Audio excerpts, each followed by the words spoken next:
Le système mondial d'imposition des firmes multinationales est illusoire. Au sein de l'Afrique, les compagnies exploitent les ressources, utilisent la main-d'œuvre, vendent leurs produits, mais souvent payent trop peu d'impôts.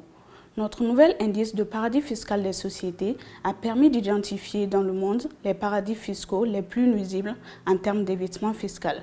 Il s'agit notamment du Royaume-Uni, des Pays-Bas et de la Suisse. En effet, le Royaume-Uni, avec son réseau satellitaire de territoires d'outre-mer et de dépendance de la couronne britannique, est responsable de plus du tiers du risque d'évitement fiscal dans le monde. Ces paradis fiscaux ont durement compromis la capacité des États à mobiliser des recettes fiscales conséquentes, ce qui fait que nous devons payer plus d'impôts sur le revenu des personnes physiques, sur la consommation et sur les services. Cela fait également que souvent dans nos sociétés, les personnes les plus vulnérables supportent le fardeau fiscal le plus élevé. Et comme résultante, les États disposent de peu de ressources pour financer les dépenses de santé et d'éducation. Et souvent, on recourt aux emprunts, voire à l'aide publique. Cette aide elle-même qui provient souvent de ces pays qui s'enrichissent par le biais de l'évitement fiscal. La France et le Royaume-Uni ont été identifiés par l'indice de paradis fiscal des sociétés comme étant les États les plus agressifs en termes de signature de conventions fiscales à l'endroit des pays à faible revenu et de la tranche inférieure des pays à revenus intermédiaires.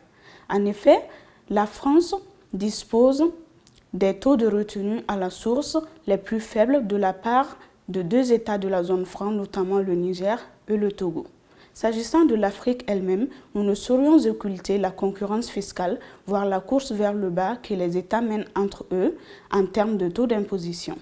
Par exemple, l'île Maurice, avec son taux d'impôt sur les sociétés minimal de 0%, expose d'autres États africains à l'évitement fiscal.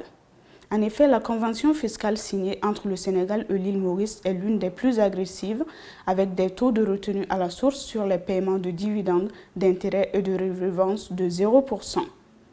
L'Afrique également octroie beaucoup d'incitations fiscales en vue d'attirer l'investissement étranger.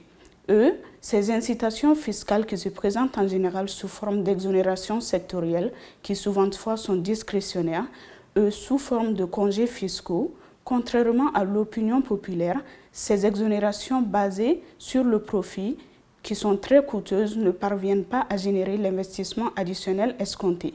De ce fait, ces États gagneraient plus à retirer la plupart de ces exonérations des législations et le revenu additionnel pouvant être créé pourra servir par exemple à la construction des routes, voire à faciliter l'accès à l'énergie à nos populations.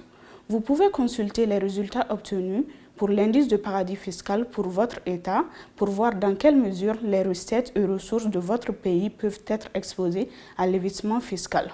Pour mettre fin à l'épidémie de l'évitement fiscal qui coûte chaque année des centaines de milliards de dollars aux différents pays dans le monde, les pays pourraient commencer à mettre en place la fiscalité unitaire.